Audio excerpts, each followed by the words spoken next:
warahmatullahi wabarakatuh. Alhamdulillah wassalatu wassalamu ala Rasulillah wa ala alihi wa sahbihi wa mawala. Wala hawla wala quwwata illa billah. Rabbi shrah li sadri wa yassir li amri wahlul 'uqdatam min lisani yafqahu qawli. Yang saya muliakan ibunda semua, ketua pengurus Majelis Ta'lim Al-Husna dan Bapak Ibu rahimahumullah. Pada sore yang berbahagia ini saya akan terlambat. Tadi itu pas mau nelpon Ibu tidak aktif. Nah, saya telepon tadi itu masih di depan Eko Hospital, saya mau mobil di sini. Nah, karena dari luar tadi biasanya kan 4.30, tapi telat. WA-nya tidak aktif ketua ya. Aktif, mungkin sinyal lagi itu tadi atau nelpon itu. Bersyukur kita alhamdulillahirabbil alamin. Ini wirid setelah Idul Fitri. Sudah ada wirid belum? Ini perdana. Oh iya. Minggu pertama di bulan ini. Maka alhamdulillah kita dipertemukan oleh Allah. Tentu kita mulai lagi dari awal. Minal aidin wal faizin. Mohon maaf lahir dan batin. Jadi kita mulai dari titik nol lagi bahwa kita sudah bersih dari dosa-dosa kepada Allah. Maka jangan diperbanyak lagi dosa setelah itu. Kenapa disebut kita suci dengan dosa kepada Allah? 1 bulan penuh kita beristighfar, berzikir, sholat tarawih, baca Quran, bersedekah. Tentu sudah diampun dosa kita kepada Allah. Setelah dosa kita minta ampun kita kepada Allah, apakah sudah selesai? Belum. Menjelang Idul Fitri ada perintah untuk membersihkan harta kita. Ya, percuma diri kita bersih tapi harta tidak bersih. Maka kita diwajibkan zakat. Ada zakat mal, ada zakat fitrah. Sudah ibu keluarkan? Sudah, insyaallah. Berarti sudah bersih dosa dengan Allah, sudah bersih dosa dari harta yang kita punya. Apakah sudah selesai? Belum. Datang tugas terakhir. Apa itu? Minal aidin wal faizin. Mohon maaf lahir batin. Karena tidak selesai dosa kepada Allah sebelum selesai dosa kita sesama manusia. Di sinilah kita saling memaafkan. Maka wajarlah seorang ulama besar yang bernama Sufyan Ats-Tsauri mengatakan, ketika aku pulang kepada Allah. Apa maknanya di sini? Ketika aku mati, aku lebih takut dosaku kepada manusia meskipun 1 kali daripada urusan dosaku kepada Allah walaupun 70 kali. Nah, itu kata Sufyan.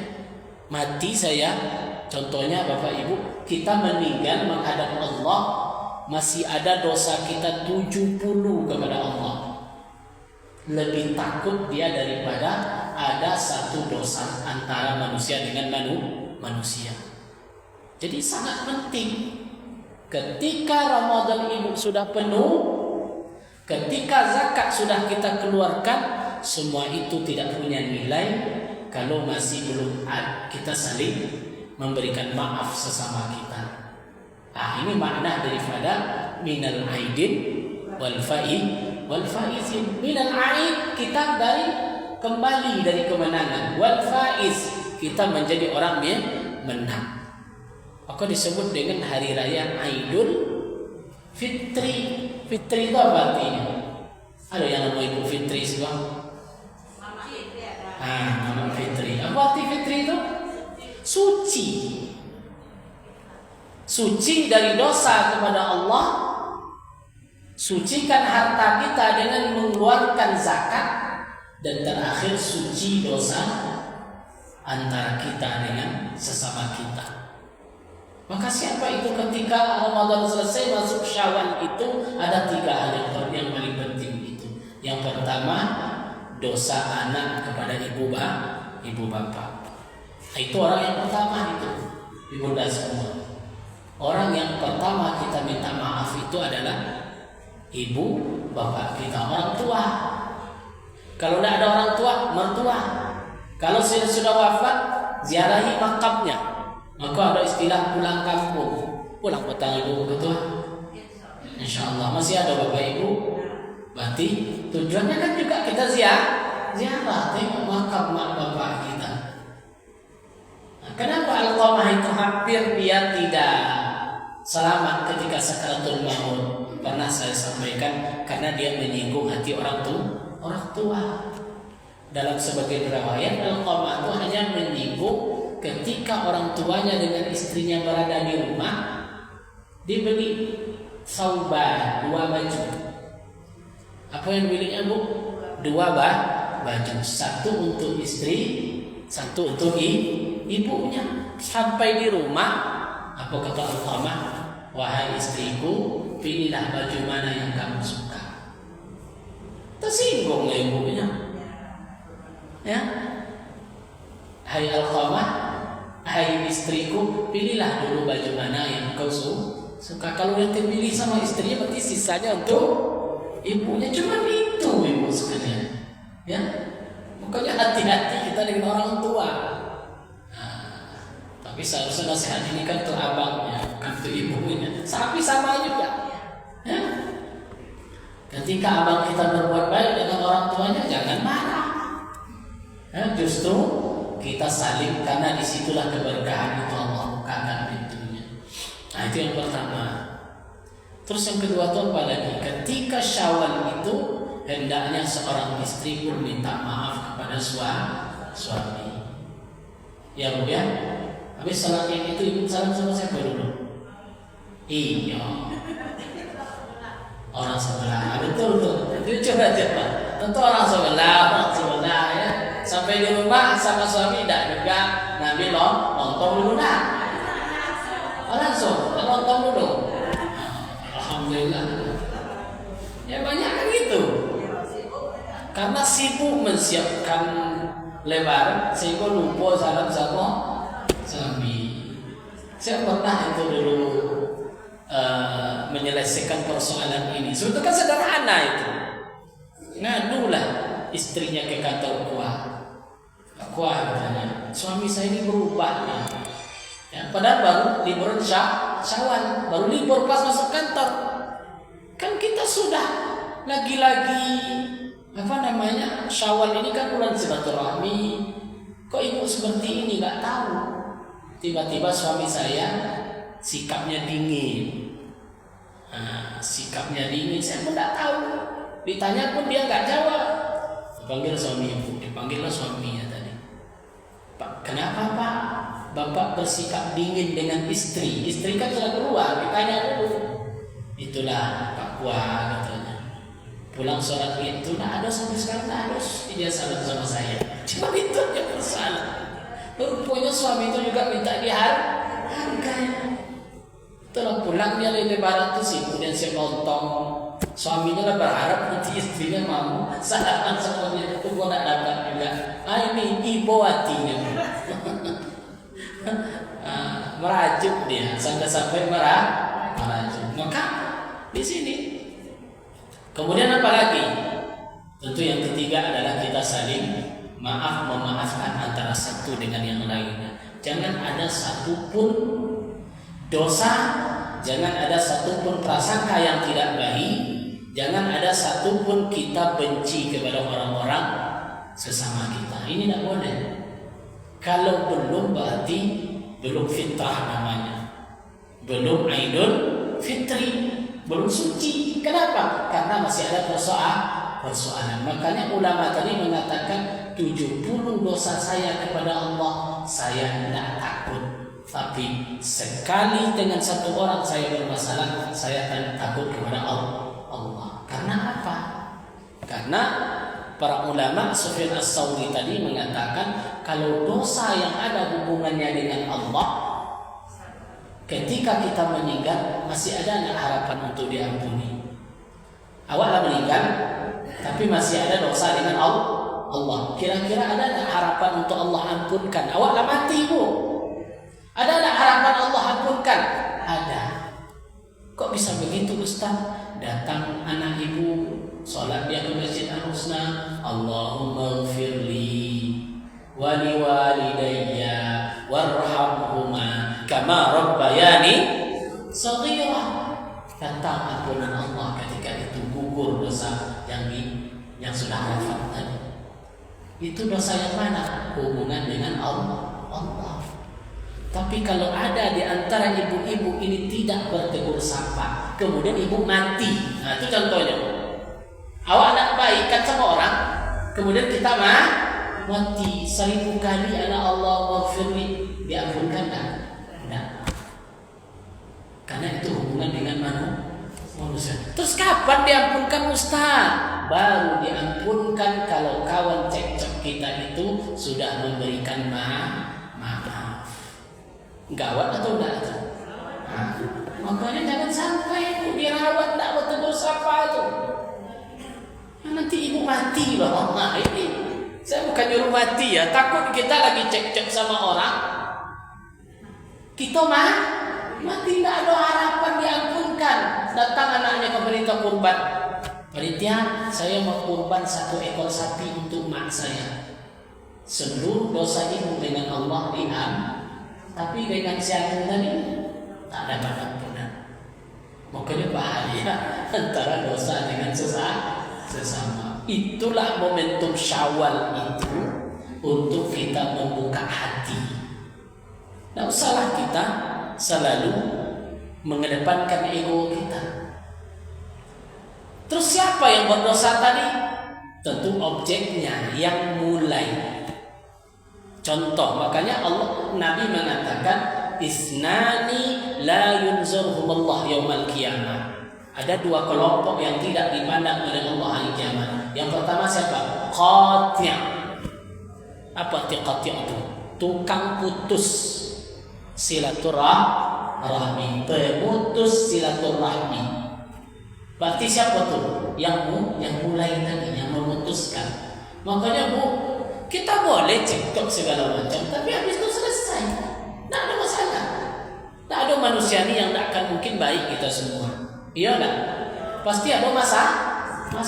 Ibu masalah dengan dia, tapi biarkan di situ saja. Besok mau selesai kan? Ya, dulu ibu tu kadang-kadang sensitifnya tidak tinggi. Masalah sepele tahan seminggu tak tegur sapa. Kalau sudah seminggu udah boleh berat itu. Tapi coba sehari saja. Kita cekcok nih sehari, besok pas beli lontong tegur lagi. Itu langsung cair. Tapi kalau sudah seminggu itu makin berat. Kalau udah sebulan tambah berat. Kalau udah 1 tahun itu payah memulainya. Maka ada orang kakak beradik sampai 5 tahun tak tegur sapa hanya gara-gara kebun gotah kadang. La ilaha illallah. Padahal kebun gotah itu nak dibawa mati. Paham ibu semua?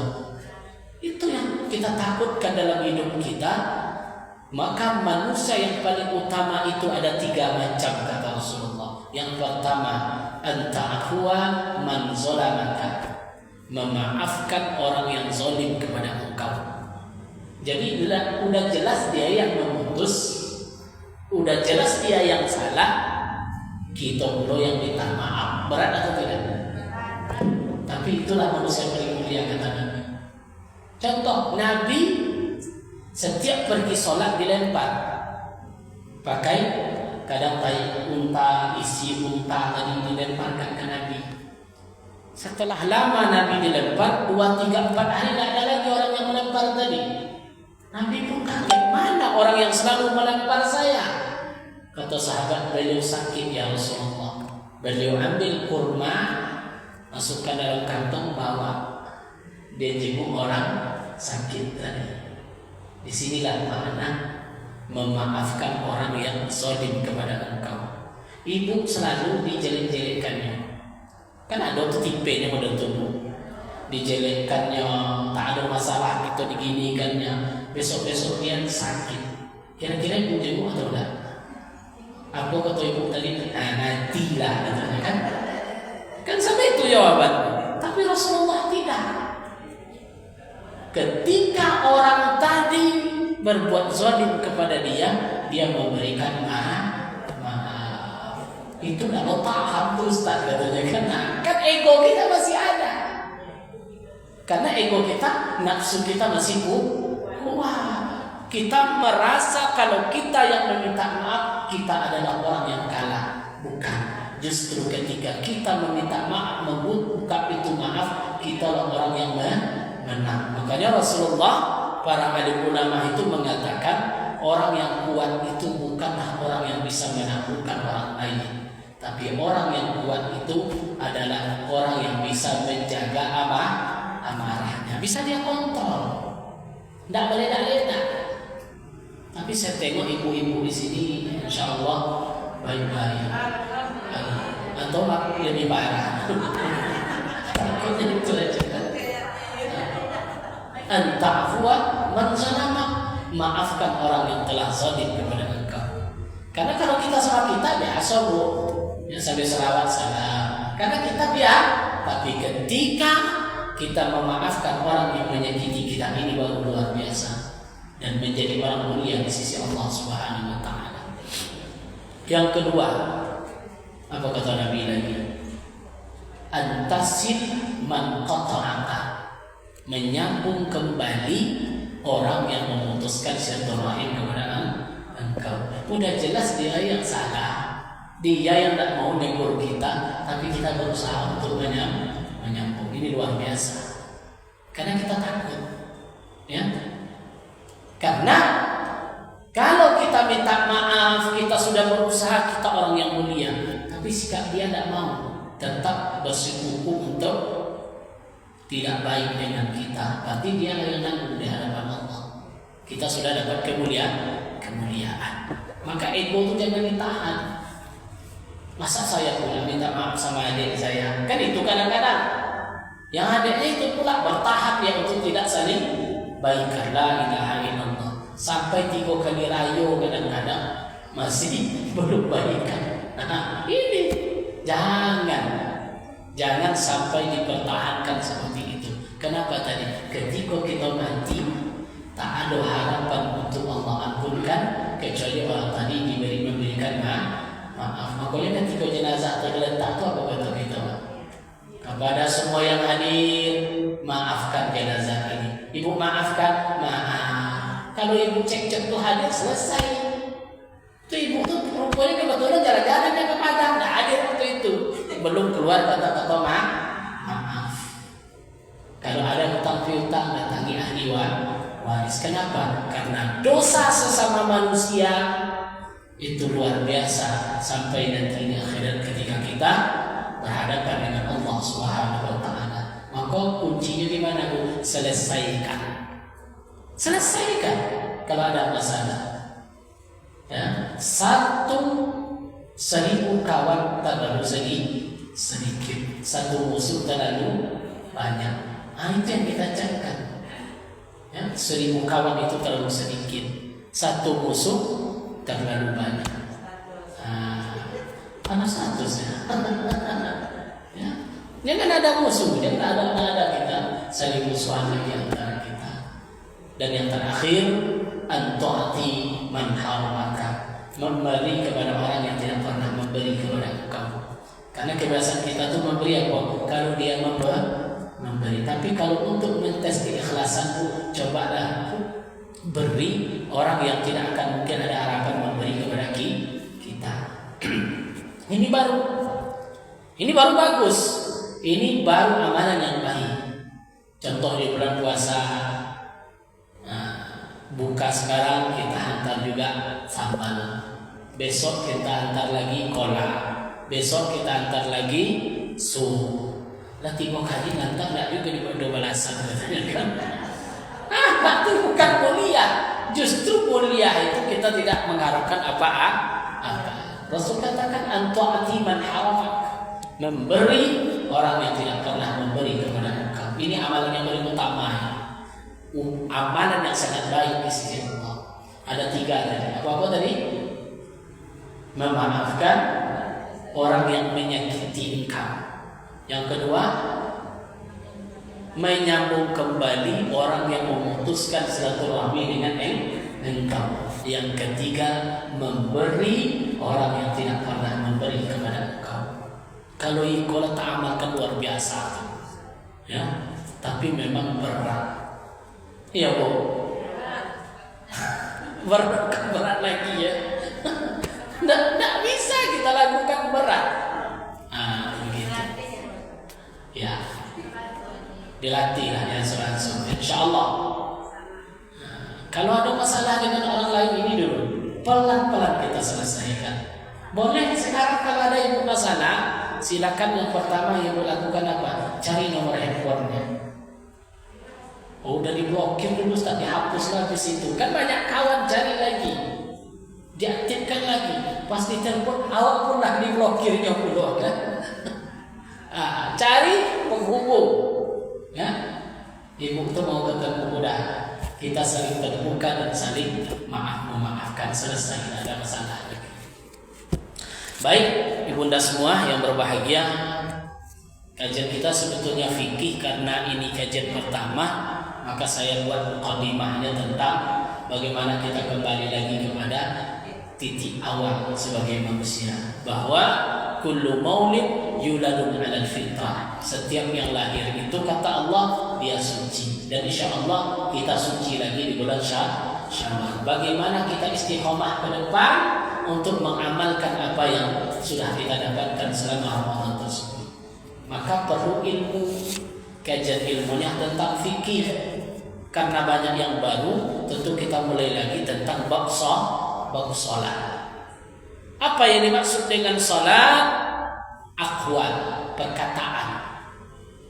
Jadi di salat itu banyak perkataan. Af'al, perbuatan tertentu yang dimulai dengan takbir dan disudahi dengan salam. Itulah makna salat. Jadi salat itu ada 3 rukunnya. Rukun salat berapa? Berapa rukun salat? Ada yang 13.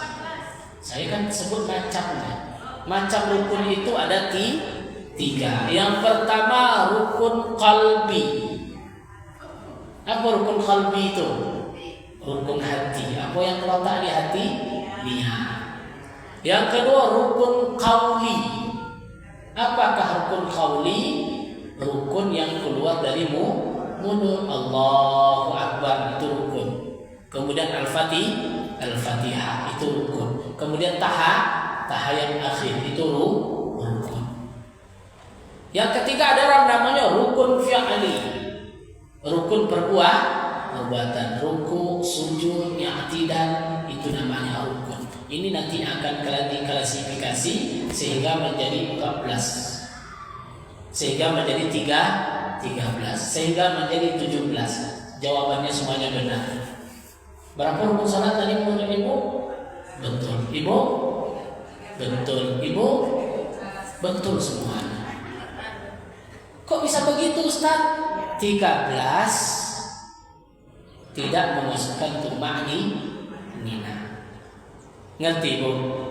13 di situ tidak disebutkan tuma'ninah. Rukun 14 tuma'ninah di setiap rukun. Jadi 17 ruku tuma'ninah pada ruku, sujud tuma'ninah pada sujud, yang tidak tuma'ninah jadi 17. Sama enggak jawabannya? Sama intinya. Betul semuanya. Cuman bagaimana kita memahami? Nanti di belakang kita kaji. Kemudian sholat itu jumlahnya 5 waktu. Ini mulai dari dasar. 5 waktu sehari semalam. Tak banyak, cuma 5 waktu. Itu pun prosesnya kan panjang ambilnya. Mulai dari 50 waktu. Tapi karena turun Nabi, komplain Nabi Musa, hai Muhammad berapa? 50. Tak akan kuat umat engkau.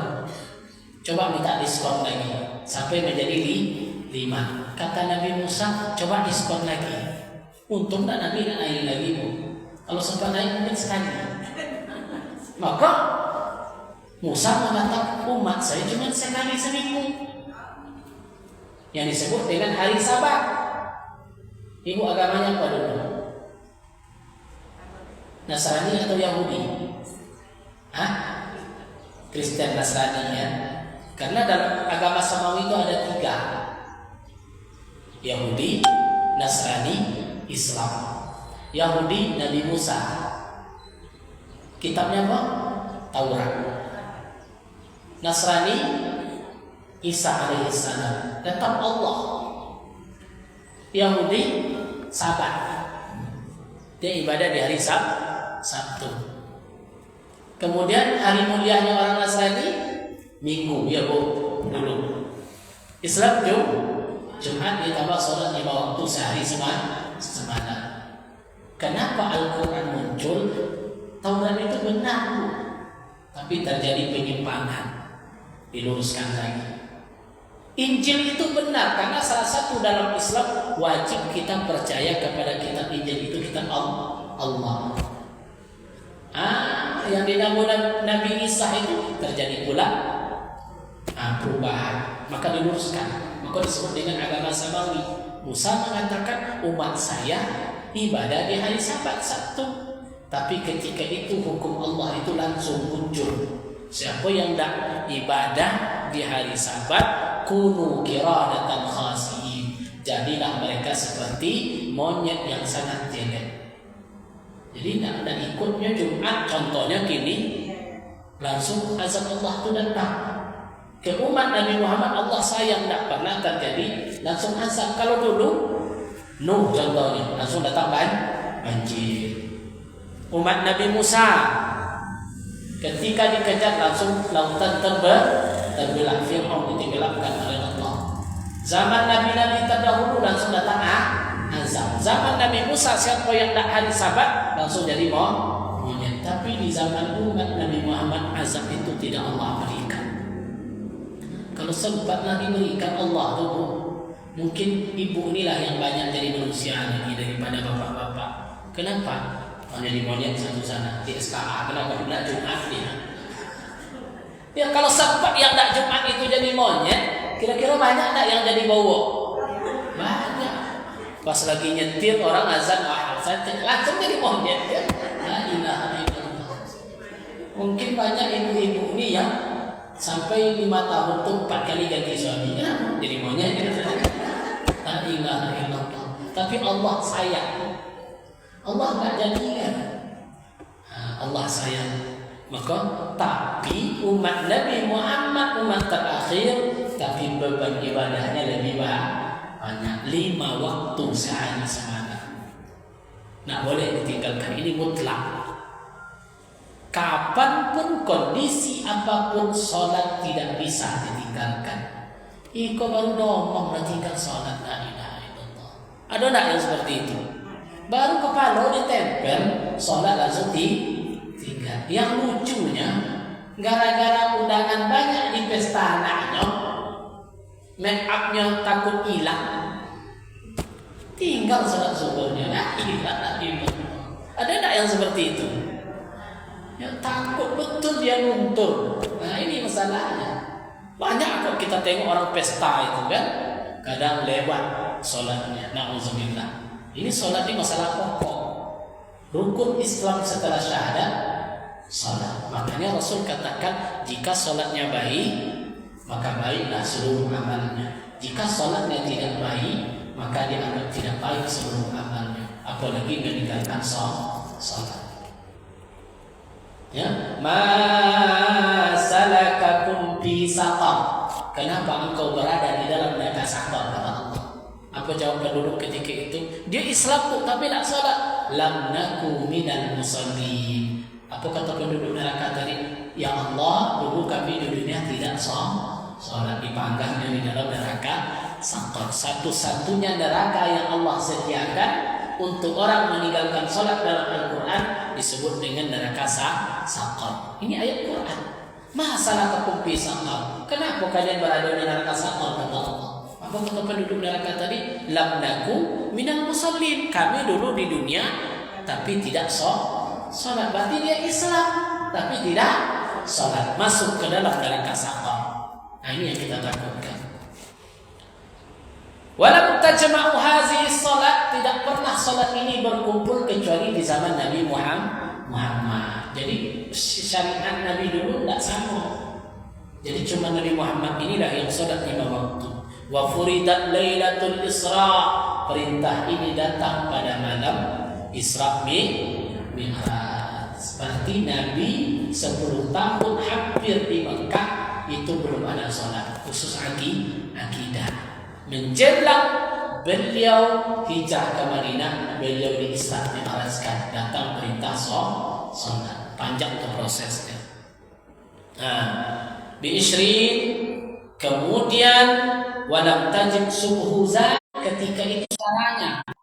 Kapan Nabi turun ke bumi? Menjelang subuh. Nabi belum sholat subuh karena caranya belum bisa. Kapan Nabi sholat mulai? Datang Jibril, zuhur 4 rakaat. Jadi sholat ini langsung dari Allah. Kok 4 rakaat? Nah, mau berdebat dia, kok zuhur 4 rakaat? Itu tidak boleh ditanya tuh. Kok tidak 5 saja? Tidak bisa nih kok. Ini namanya hukum qat'i, langsung dari Allah. Allah perintahkan Jibril, turun engkau ajar Nabi sholat. Ikut dia dengan Jibril, zuhur ketemu 4 rakaat, asar 4 rakaat, maghrib 3 rakaat, isya 4 rakaat, subuh 2 rakaat. Kok subuh bisa? Memang itu yang turun dari Allah, langsung diajarkan oleh Jibril kepada Nabi Muhammad. Jadi subuh ini sholat yang paling bungsu. Sholat yang paling pertama kali apa? Zuhur. Jadi zuhur ini ibarat anak-anak pertama. Habis itu baru asar, habis itu baru maghrib, habis itu baru isya, habis itu baru subuh. Subuh sholat yang terakhir, tapi subuh yang paling besar fadilahnya dalam berjamaah. Kan urut berjamaah seperti itu. Yang paling afdal jamaah itu sholat subuh. Kenapa? Sulit.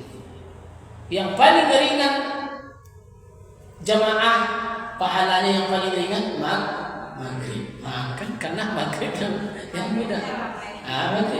Maghrib ini yang paling ringan. Yang paling afdal itu subuh. Habis itu isya. Isya kan berat juga itu. Karena habis maghrib pulang makan, datang sinetron di ulangan dan tempat ayah. Habis itu apa? Asar. Karena di asar biasanya orang banyak lalai. Terus apa lagi? Zuhur. Dan yang terakhir maghrib. Jadi yang paling besar itu, sedangkan jangankan subuh, 2 rakaat sebelum subuh sama dengan dunia dan isinya. Bayangkan tuh, apalagi subuhnya. Begitu. Innamat tajibul maktuba ala kulli muslim. Wajib salat itu yang pertama Islam, balik sampai umur, akil, orang yang berakal, maka anak-anak tidak wajib sholat. Orang gila tidak wajib sholat. Jadi kalau ibu, Ustaz, gimana cara kita supaya tidak wajib sholat? Gilo saja, tidak wajib lagi itu, gugur kewajiban itu. Maka orang gila itu dari awal dialah penduduk surga, tapi gilonya memang dari awal, bukan gilo-gilo. Betul-betul gila. Maka tidak wajib terhadap orang gila karena mereka bukan mukallaf. Kemudian tidak wajib lagi ala haid, terhadap orang yang menstruasi, wa nafsa, nifas. Kenapa? Karena mereka dalam keadaan uzur. Jadi perempuan punya keistimewaan, bisa haid, bisa nifas. Maka sholat tidak wajib, wala qada alaihima, dan juga tidak wajib qada. Sholat tidak wajib, qadanya juga tidak wajib. Begitu. Bal tajibu ala murtadin, tapi sholat tetap wajib untuk orang murtad. Paham? Murtad wajib sholat. Apa maksudnya Ustaz? Setahun umpamanya dia murtad, terus masuk Islam lagi, wajib dia selesaikan sholat yang setahun tadi. Karena murtad itu dia dari Islam, kecuali mu'allaf sebelum tidak wajib diqadha dia hanya wajib ketika dia Islam. Tapi kalau murtad 5 tahun dia murtad itu balik lagi, contohnya ke Islam, maka 5 tahun itu wajib diganti, wajib, tidak bisa. Wa mu'tadin bisakhin, atau orang yang sengaja untuk mabuk. Pas waktu zuhur minum tua aja. Contoh, langsung mabuk. Kapan sadarnya? Asar. Sholat zuhur ini juga tetap wajib dan dia berdosa meninggalkan sholat ketika itu. Nah, begitu saja dulu. Besok kita lanjutkan. Kalau ada pertanyaan silakan. Silakan Bu. Ini kewajiban orang tua. Ya. Kalau memang tentu dosa kan bukan dosa masing-masing. Udah dosa masing-masing. Betul. Kita sebagai orang tua, semasa dia bersama kita tentu wajib kita untuk Menyuruhnya. Iya. yang saya tanyakan, saya kan punya anak nih Pak Ustaz. Iya. Yang Saya juga punya anak. kurang apa namanya tuh akalnya video kali tidak, cuma sering datang ke masjid, cuma kalau saya tuntut dia ada dia untuk sholat segala macam, dia tidak bisa apa namanya tuh Pak Ustaz, tidak bisa menangkap. Nanti Iya. ya, nanti apa dia? Udah balik umur berapa? Ya, udah 30 Pak Ustaz. Laki-laki perempuan? Sering dia ke masjid untuk apa nih, sering datang itu yang dari Yang siapa tuh? Sering di masjid ya? Oh iya iya. Komunikasi lancar. Cuman kan apakah itu masih ada beban bagi saya Pak Ustaz untuk membimbing dia, sedangkan dia kan boleh dikatakan tidak mampu. Iya. Kadang di rumah apa sholatnya aja, apa jawab sholatnya Pak. Cuma kadang ada bagi matahari dia hidup, saya ketawa, itu orang Jepang tuh Pak, kalau sholatnya ke sana saya bilang. Jadi itu yang mengganjal. Enggak, itu Bu, la yukallifullahu nafsan illa wus'aha. Ini dasarnya. La yukallifullahu nafsan illa wus'aha. Allah tidak akan memberikan beban terhadap ciptaannya, terhadap seorang hamba kecuali apa-apa yang dia sanggup. Apa maknanya di sini? Kalau memang ada orang yang disebut dalam kategori akil tadi, akil tadi bisa jadi dia akalnya tidak sesuai dengan sebaya dia. Nah, justru kalau saya memandang ini adalah anak surga, anak yang menuntut kita kepada surga. Saya kan ruko yang depan rumah itu kan ada 3 pintu. Yang 2 itu kan istri saya mengelola. Kami buat terapi untuk anak-anak berkebutuhan khusus. Nah, cuma karena sepatutnya dicuri orang kalian belum sempat gantinya. Ya kan sering lewat mungkin ya. Itu kan kalau buka, itu kan ada terapis di sana. Istri saya buka terapis, kebetulan psikolognya kan kakak istri saya. Dia kajur psikologi UIN. Jadi kalau ada anak kita di UIN, Dr. Sriwayuni itu kajur dia, kakak istri saya. Nah, kalau ada jurusan psikologi, jadi psikologi ini kan orang psikolog, dia paham. Karena saya sering berbau hal-hal yang seperti ini, akhirnya saya paham pula karakter anak ini. Ada diagnosanya ADHD, PDD, NOS. Padahal ada yang mengawal kan karena sering diskusi. Ada diagnosanya autis, ada diagnosanya keterlambatan bicara atau IQ-nya di bawah standar. Bahkan ada yang terapis itu anak, mohon maaf, non muslim ada juga yang kita terapi. Tapi karena hubungan baik ya, nah kita terapi semuanya di situ. Jadi saya paham dan semua anak-anak ini adalah kalau menurut pendapat saya itu anak surga. Dia yang diharapkan hanya kemandirian karena kemampuan akalnya hanya sampai di situ. Termasuk anak siapa yang rajin sholat di sini anak Pak Imam? Luar biasa dia. Dia tidak tahu hukum itu, tapi jangan kita remehkan. Mungkin dia nanti yang menarik kita ke surga Allah. Kalau kita sabar, ya, dan itu kan ujian dari Allah. Kalau kita sabar, kemampuan kita mendidik dia. Kenapa saya buka lembaga terapi ini bukan untuk bisnis awalnya? Karena anak saya juga yang perempuan itu diagnosa awalnya kan sempat adik-adik, tapi dia sudah kelas 5 STIT Al-Fatih dan sama dengan anak. Berkat apa? Karena kami mulai dari yang 2 tahun itu sudah mulai akhirnya membuat kita membuka lembaga terapi sendiri. Nah, sampai dibikinkan ruko 3 pintu itu. Awalnya kan untuk membuka terapi tadi, untuk kepentingan dia. Alhamdulillah, sekarang dia udah juz 28. Dia udah juz 28 di sekolah. Kalau saya berpikir kalau anak-anak ini tidaklah diarahkan, mungkin tidak kenal dia dengan kita. Jadi ada juga di sini Allah memberikan kita ujian. Tapi ingat, bunda semua, jangan-jangan anak inilah yang menarik kita ke surga Allah. Jadi tidak bisa sembarang, karena dia jelas. Ya, kalau aku tentu neraka, tah neraka kita entah surga. Tapi kalau anak seperti ini itu jelas. Ya, ibu semua. La yukallifullahu nafsan illa wus'aha. Allah cabut kemampuan sosialnya, Allah cabut kemampuan berfikirnya, Allah cabut kemampuan kenormalannya, tapi di sebalik itu Allah jamin dia masuk ke dalam surga Allah Subhanahu wa taala. Memang pasti ibu bapak ketika dia masa awal merasa aneh, kan merasa sempat ini juga kan.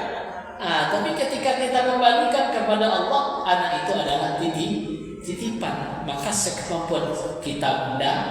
Tapi ketika dia menerima hanya itu kemampuan dia, maka selesailah kewajiban kita kepada Allah. Itu hanya urusan dia kepada Allah. Maka mungkin secara komunikasinya terbatas banyak hari ini, kalau dihitung banyak, ya. Tapi jangan kita memandang kami karena terbiasa mungkin berhadapan dengan anak-anak yang diterapi tadi kan. Karena istri saya konsennya di situ, menterapi anak, nanti di asesmen segala macam. Ada juga yang bisa langsung masuk. Ada dulu anak yang nggak bisa ngomong, udah 4 tahun kan salahnya. Kan? Cuma terapis pintar, dibuat segala macam. Alhamdulillah, akhirnya dia bisa bicara juga.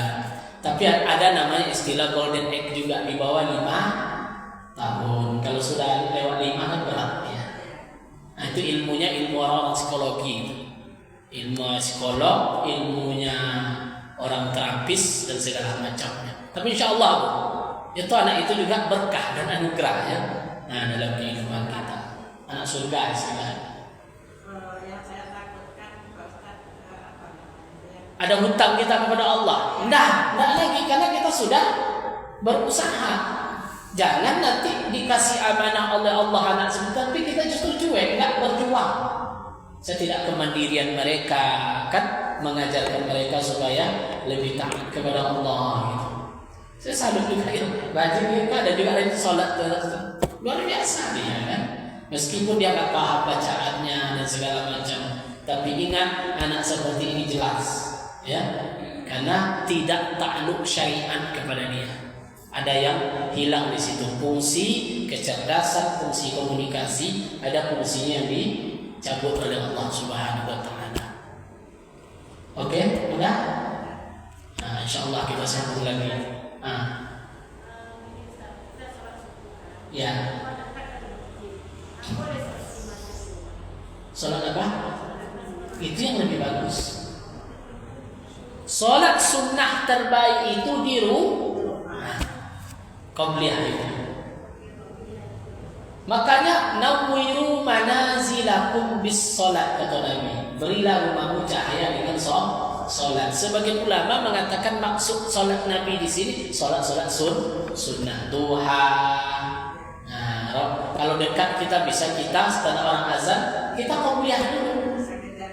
Bisa dikejarkan ke masjid. Itu maksudnya. Itu sebetulnya lebih bagus kalau qabliyah kita di rumah. Maka jangan ibu nanti terkesannya bapak tuh habis assalamualaikum habis tuh zikir, kok bapak tuh tidak ikut ba'adah. Kita kan buruk sangka aja kadang-kadang. Mana tahu dia ba'adah di rumah.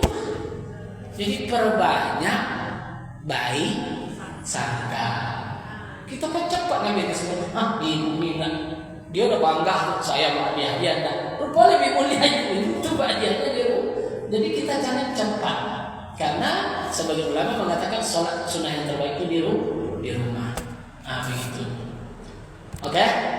Mudah-mudahan bermanfaat. Kita tutup dengan doa. Subhanakallahumma wa bihamdika asyhadu an la ilaha illa anta astaghfiruka wa atubu ilaik. Al-Fatihah. A'udzubillahi minasyaitonir rajim. Bismillahirrahmanirrahim. Shiratal ladzina an'amta 'alaihim. Na'udzubillahi minasyaitonir rajim. Bismillahirrahmanirrahim. Alhamdulillahi rabbil alamin wal 'aqibatu lil muttaqin wala 'udwana illa 'alal zalimin. Allahumma anfa'na bima 'allamtana wa 'allimna ma yanfa'una wa zidna 'ilman. Allahumma antas salam wa minkas salam wa ilayka ya'udus salam. Fahayyina rabbana bis salam wa adkhilna al jannata darus salam ya Allah ya rabbal alamin. Allahumma ighfir lana dhunubana wa liwalidina warhamhuma kama rabbawna shighara. ربنا هب لنا من أزواجنا وذرياتنا قرة أعين واجعلنا للمتقين إماما. ربنا آتنا في الدنيا حسنة وفي الآخرة حسنة وقنا عذاب النار. سبحان ربك رب العزة عما يصفون وسلام على المرسلين والحمد لله رب العالمين. اللهم صل على سيدنا محمد طب القلوب ودوائها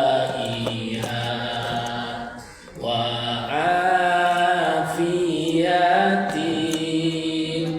الأبدان وشفائها ونور الأبصار وضيائها وعلى آله وصحبه وسلم.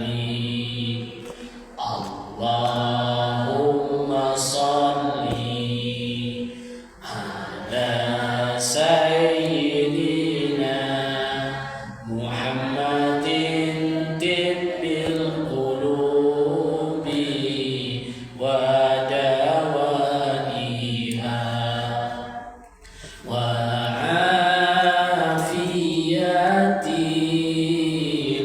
الأبدان وشفائها ونور الأبصار وضيائها وعلى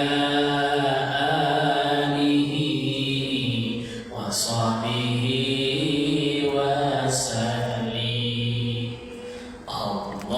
اللهم صل على سيدنا محمد طب القلوب ودوائها وعافية الأبدان وشفائها ونور الأبصار وضيائها وعلى آله وصحبه وسلم. Demikian ibu semua, mohon maaf atas segala kekhilafan. Wallahu muwaffiq ila aqwamit thoriq. Assalamualaikum warahmatullahi